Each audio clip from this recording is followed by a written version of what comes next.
7 yaşlı Nigar Cavadova autizm xəstəliyindən əziyyət çəkir. Nigarın əziyyətini çəkənsə anası Elnaz xanımdır ki, qızının bu vəziyyəti onu da dərdə salıb. Xanım deyir, qızım 3 yaşına kimi bütün uşaqlar kimi normal idi. Bağçaya belə gedirdi. Mənə şeirlər, nağıllar danışırdı. Hətta himnimizi belə əzbərdən deyirdi.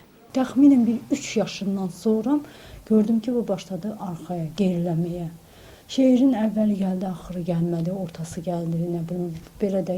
Qızını həkimə aparan ana öyrənib ki, Nigar autizm xəstəsidir və onun ciddi müalicəyə ehtiyacı var. Özü pediatr olan ana həkimin dediklərini əslində bir o qədər də ciddiyə almayıb. Amma qızının yaşı artdıqca səhhətindəki problemlər də çoxalmağa başlayıb və balaca Nigarı nevropatoloq yanına aparıb.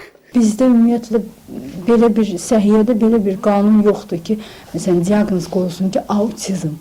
Hamısı özü üçün belə ayrıca qeyd edir ki, yəni bu uşaq autizmdir. Ancaq diaqnoz yazılanda sinir psixi inkişafın ya ləngiməsi yazırlar, ya əqli inkişafın geriliyi. Bu diaqnozla da uşaqlar normal məktəbə gedə bilmirlər. Məsələn, mənim uşağım 7 yaşı var.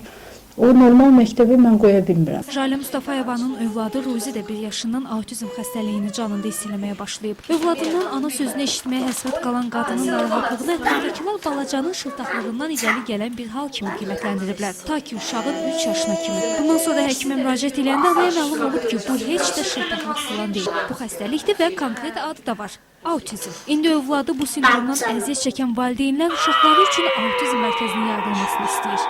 Uşaqlarımız öyrənsin, savada malik olsun, olanımızı, qalanımızı, pulumuzu ağzımızdan kəsib gəlirik bura. Hər kəsin bir narazılığına görə müəllimə də məşğul olmur, bilmirik neyniyək. Biz də istəyərik ki, bir daimi yer olsun, bizim uşağımız gəlsin, orada məşğul olsun, defektologu, psixologu, məşğul olsun. Bu uşaqlar haradasa məşğul olmalıdırlar.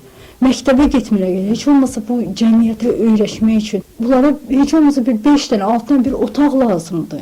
Qrup məşğələlər lazımdır. Bu uşaqları bir-birlərinə öyrəşdirmək. Yəni, bilmək ki, bunlar tək deyirlər.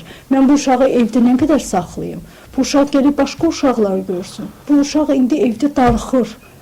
Autizm Defektoloji və Psixoloji Yardım Mərkəzi İctimai Birliyinin sədri Çiçək Məmmədli məkan yaradılması məsələsinin illər əvvəlində çalışdığı problemlərdən biri olduğunu deyir. Çiçək xanımın övladı da autizm sindromuna yoluxub. Övladının timsalında bu cür anaların nələr çəkdiyini yaxşı anlayır. Deyir, bu məsələ ilə bağlı əli çatan, çatmayan bütün orqanlara rəsmi müraciət edib. Sonda onlar üçün inşa olunacaq binanın layihəsinin çəkilməsinə nail olub. Amma zaman yenə də bu uşaqların əlində işləməkdə davam edir. Bütün inkişaf etmiş xarici ölkələrdə diaqnoz tez qoyulur deyə, tez məşğələlərə başlanır deyə nəticələr əldə eləmək olur.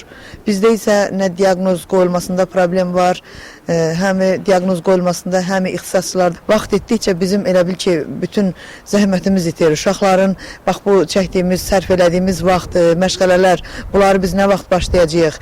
Yerimizin, şəraitimizin çox darısqallıq, çox belə şəraitsizlikdə biz fəaliyyət göstəririk. Səhiyyə Nazirliyindən isə bildirirlər ki, hazırda paytaxtda bu cür uşaqların sayı çox olmadığından onların müalicəsi dispanserlərdə aparılır. Ölkənin baş psixiatrı Gəray Gəraybəyli də autizm xəstəliyindən əziyyət çəkənlərin uşaq dispanserində müalicə almalı olduqlarını deyir. Əslində isə mütəxəssislər hesab edir ki, bu uşaqlara psixi dispanserdə müalicə yox, xüsusi məşğələlər keçirilməlidir. Lakin nazirlikdən əlavə edirlər ki, yaxın gələcəkdə autizm mərkəzinin tikilməsi istisna olunmur. Qeyd edək ki, bugün Azərbaycanda autizm sindromundan əziyyət çəkən uşaqların sayı rəsmi məlumatlara görə 500 nəfərə yaxındır. Qeyri-rəsmi statistikaya nəzər salsaq, bu rəqəm daha artıqdır.